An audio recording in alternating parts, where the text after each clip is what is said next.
be with you. And I am liberty, enlightening the world.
Your life work.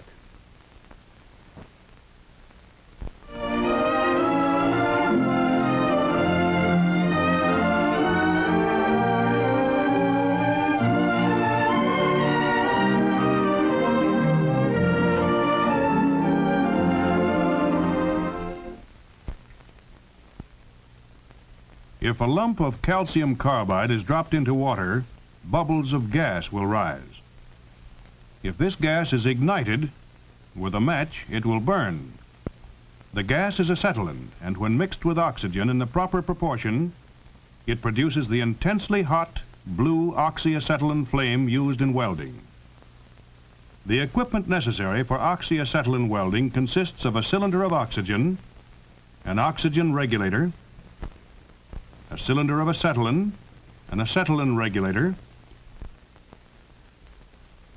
lengths of oxygen and acetylene hose, and a welding torch. Mounted on a hand truck, such an outfit is readily portable and can be taken to the work no matter where it may be located. For large-scale welding operations, the equipment is somewhat more elaborate. Oxygen and acetylene may be piped throughout the shop or plant from a central point. In all welding, suitable clothing must be worn to protect the welder. For oxy-acetylene welding, goggles must be used with lenses of special colored optical glass which protect the eyes from the bright flame and the intense glare of the molten metal. The welding torch mixes the oxygen and acetylene together in correct proportions. Separate valves regulate the volume of oxygen and acetylene. In lighting the torch, the acetylene valve is first opened slightly, and a friction lighter which strikes a spark is used. The oxygen valve is then opened, and the mixture of oxygen and acetylene adjusted. Because the temperature of the flame can be varied to suit the type of work, the oxy-acetylene welding process is a very valuable one. The pieces of metal to be welded together must be prepared properly so they are free of any foreign matter. They are held in position with due allowance for shrinkage. When the flame is passed over the edges, the metal is quickly heated to a plastic stage. The welding operator uses a welding rod of metal similar to that being welded. The metal from the rod is melted into the joint, thus fusing the parts into one solid piece. The easiest welding position is where the work can be laid out flat. However, when overhead or vertical welds are made, the temperature of the metal must be controlled very carefully, for if it is too high, the weld may sag or drop out. The first-class welding operator must be able to weld work in any position, and he must be able to weld all materials. Many various metals can be welded, and welding is not only a trade in itself, but a part of nearly all occupations in which metal is used, including sheet metal work, boiler making, and steam fitting. The welder often uses oxy-acetylene flame for cutting iron and steel, employing a cutting torch. This is similar to the regular torch, but it has optically center punched for the record press. Trimmed to exact diameter.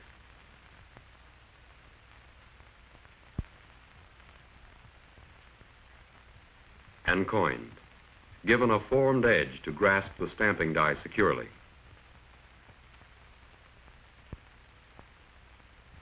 The record press is a complicated piece of equipment weighing 2 tons. It molds records by compression. Our stamper is mounted on the top die. Below it, another stamper simultaneously presses the other side of the record. The record compound, the finest pure vinyl obtainable, is fed into the press in granular form. It is forced by hydraulic pressure into a soft plastic in just the right amount for one record. The labels are pressed right into the record. Now we're ready to roll. It has taken many steps and many man-hours to get here. But a new record is stamped every few seconds. The record press automatically heats the vinyl plastic for stamping, then automatically cools it, so the record can be played immediately.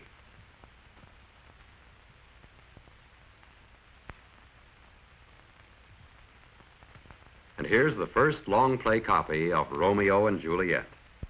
A collector's item? No. The first pressing is always carefully inspected for everything from the correct serial number to perfect centering. Then, still another playback test. And finally, the pressing of the Romeo and Juliet gets going in earnest.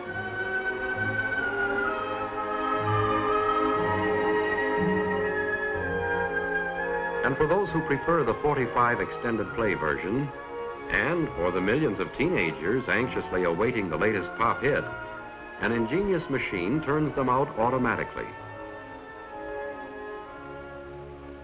It places its own labels, feeds itself the vinyl compound, removes its own records, and stacks them already trimmed. And for the fast-growing legions of tape enthusiasts, equally ingenious machines turn out duplicate copies at 4 times the playback speed to save time, and backwards to save rewinding. And no matter what your taste or preference in music, in the packaging area you discover unlimited variety, the finest in sound and performance. Children's albums,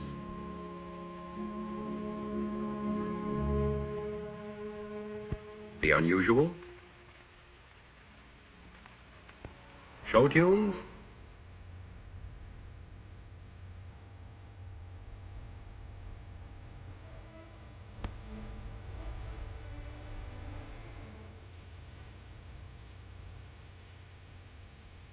or country music, pop hits and jazz classics,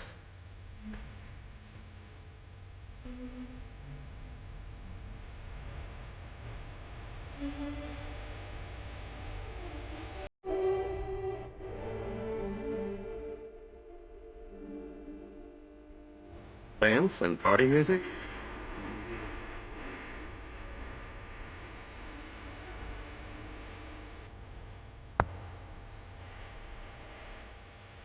mood music,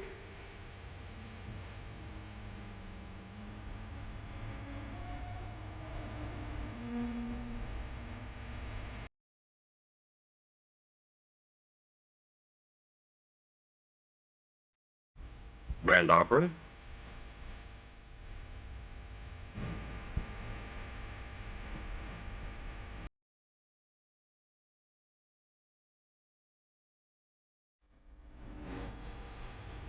vocal or instrumental solos,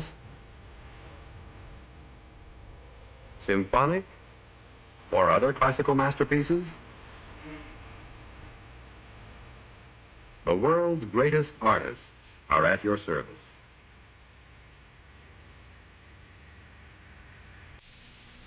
And he remembers to open the door for her. No, he should not try to kiss her goodnight on a first date.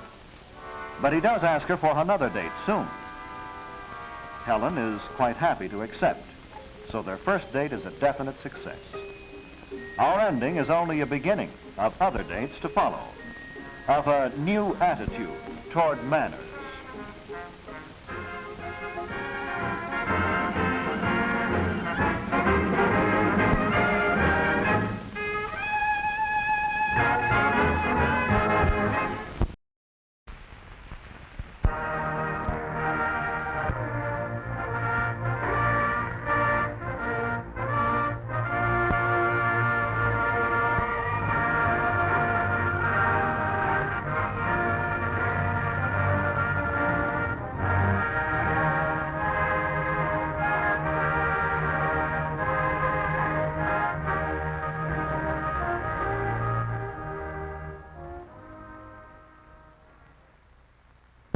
I am liberty.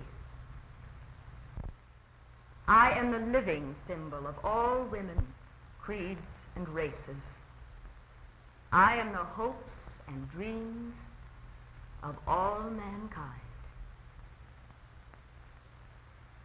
Give me your tired, your poor, your huddled masses yearning to be free, the wretched refuse of your teeming shore.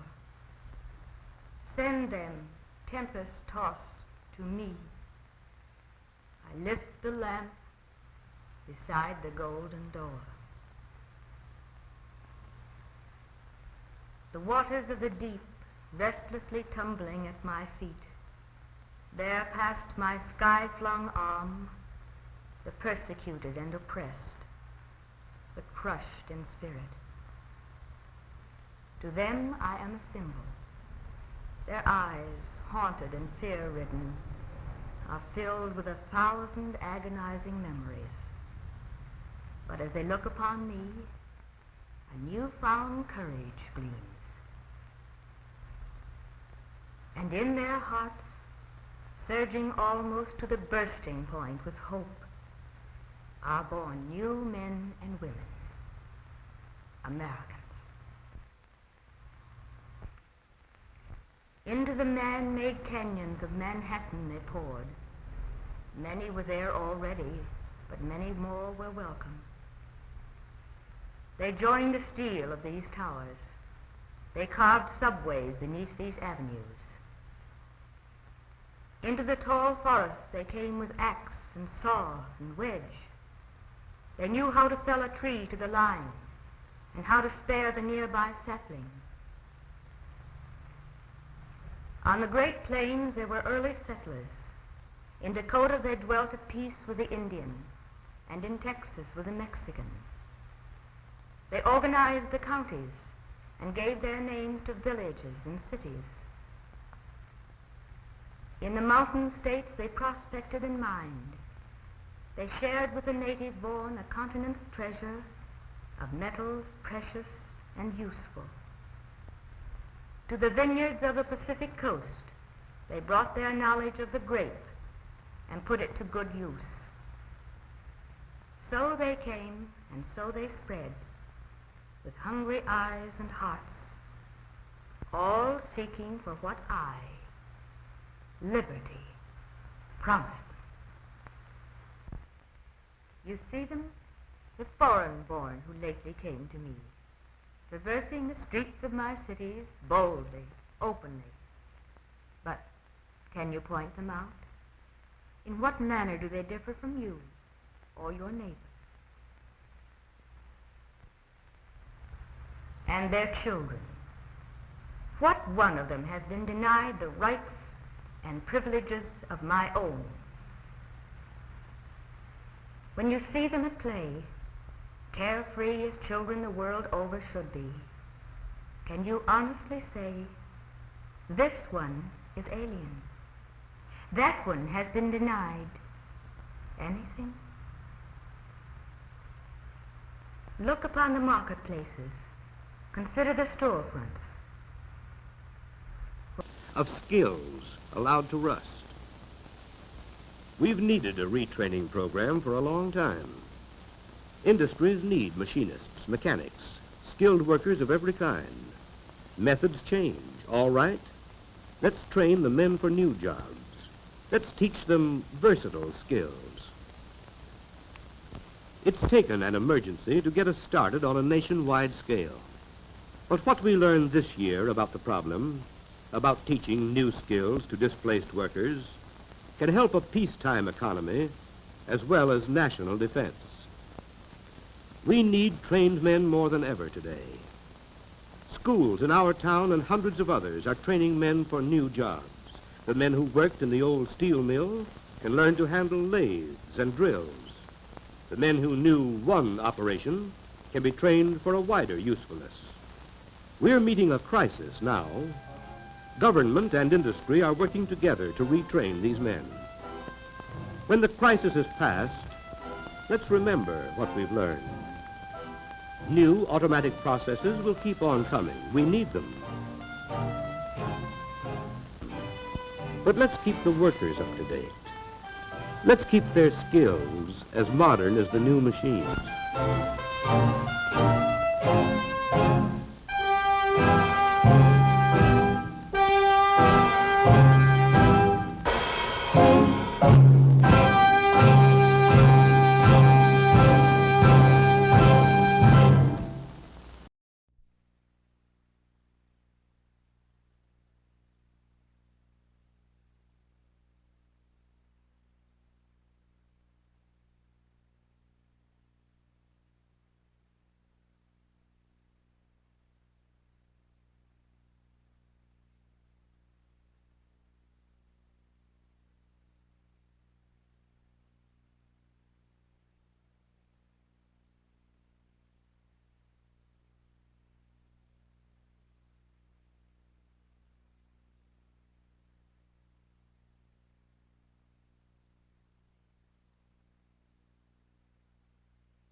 and frustration.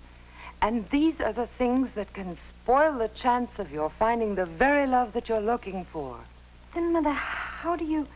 Come here, dear.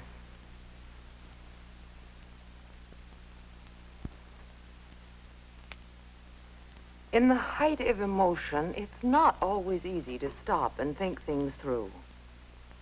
But if you'll just slow down the rush and pressure of your feelings a little, then judgment has a better chance to take hold and guide you away from wrong behavior.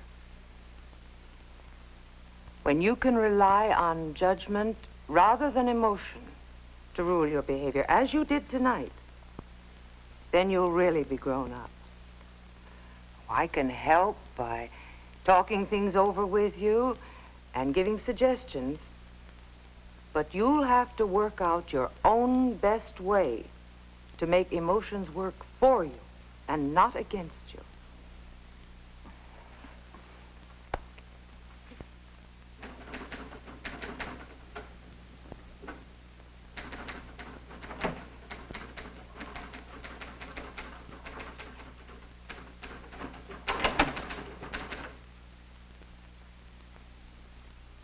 Hi. Hi.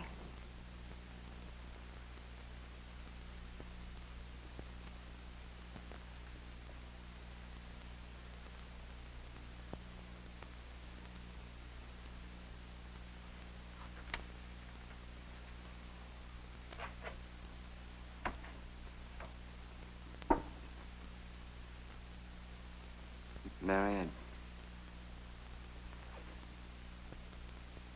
I'd just like to say I'm sorry about what happened last Saturday. It wasn't because I think of you as that kind of girl or anything like that. It's just that I don't know. You're so terrific, and we'd been together all evening, and I just don't know what happened to me. It was just as much my fault as it was yours. I shouldn't have stayed out so late anyway. You're the nicest girl I've ever met, and oh, we have so much fun together that I'd sure hate to ruin everything. So would I.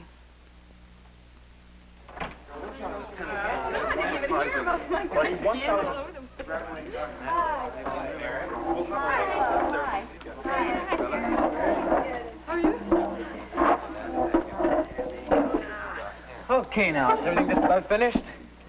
The last spectacular issue of this year's Signpost has to be ready for the lucky students of Central High the day after tomorrow. Mary, how's that literary page shaping up? It's not very spectacular. One story and one poem, and that's all. Stu? Just the pictures. Yeah, we need more pictures, don't we? Drawings would be cheaper. You know, if Eileen were still here, we'd be set. Well, she could whip up some great little cartoons in no time. Poor Eileen. She's probably so busy looking after the baby, she's forgotten she could ever draw. What, have they had the baby already? Sure, 5 months after the wedding. How's that for a shotgun affair, eh? Stu, don't be so crude. I feel kind of sorry for Fred. He always wanted to be a lawyer. Yeah. Now I guess he's got to keep any job just so he can look after Eileen and the baby. Eileen was a real good friend of mine. Was I surprised when she left school? Gee. And then when she got married. Imagine marrying someone who has to marry you. Well, this isn't solving our picture problem. Hey, Terry, I got it. Eileen had a whole bunch of cartoons we didn't use last year. I bet we could use some of those. Why didn't you think of that? Just stupid, I guess. Okay, everybody, same time tomorrow afternoon. Gotta rush through the pool reading, and then we're finished. Yeah, until the party. It's well of us to let us use your house, Terry. Let's get the paper out before we start thinking about the party. We'll see you tomorrow, then. Okay, take it easy. Still, I'll see you later, huh? Come on, Jeff. Mary? How'd you like to go to the party with me Friday night? Okay, Jeff. Maybe we could double date with Marge and Stu. They'd probably like a ride over. Yeah, sure. Come on, I'll walk you home.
Jeff, isn't that Eileen?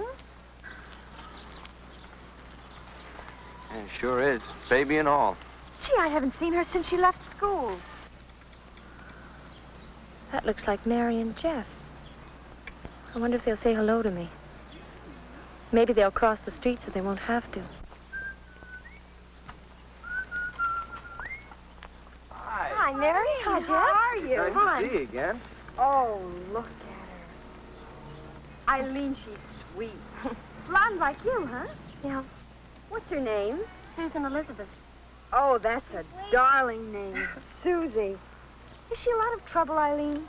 Well, it's tiring, but it's not too bad when Fred gives me a hand. Of course, he's not used to babies, but he's a real whiz at changing diapers. You should see him. Of course, he just adores Susie.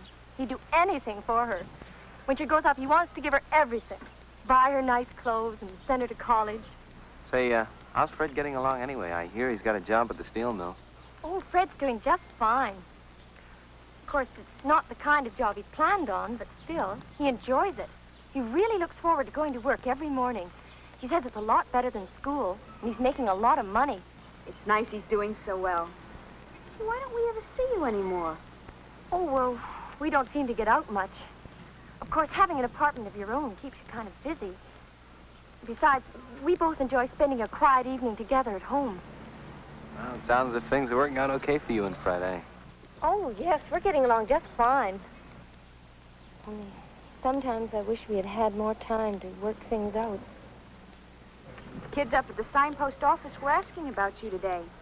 They all wish you were there this year to do the artwork. There's nobody there that can do it as well. Oh. I sure miss the gang and all the fun we used to have in school. The last issue's coming out in a couple of days. We're having a big wind-up party at Terry's place on Friday. Well, I think we'd better be going now, Mary. Well, nice to see you again, Eileen. Say hello to Fred for me, will you, please? Sure. It was nice seeing you again, Eileen. Bye. Goodbye Sure nice now. seeing you. So the gang's having a party. They'll have a lot of fun.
Oh, Jeff, isn't it a wonderful night?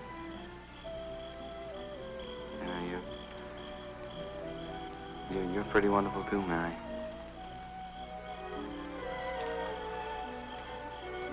You know, we've been going for quite a while now, haven't we?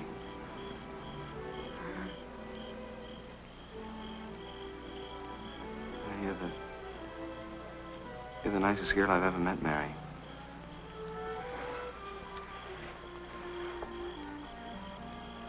Mary,